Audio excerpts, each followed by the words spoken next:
விஜயமா, நீ ஒன்னும் கவலைப்படாத. அவன் உனக்கு கரெக்ட் கிடையாதுமா. அவங்க அப்பா அப்படி பேசும்போது தடுக்காம சும்மா உட்காந்துருக்கான். நீயும் சாதிக்கணும்னு சொல்லணும்ல. இப்ப நீ முதல்ல ஆர்மிக்கு என்ன விட்டுடுச்சுதா, என்ன விட்டு போயிடு.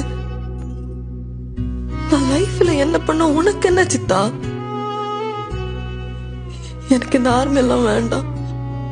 நான் தான் ஆசைப்பட்டேன், ஆனா எனக்கு இப்ப வேண்டாம்.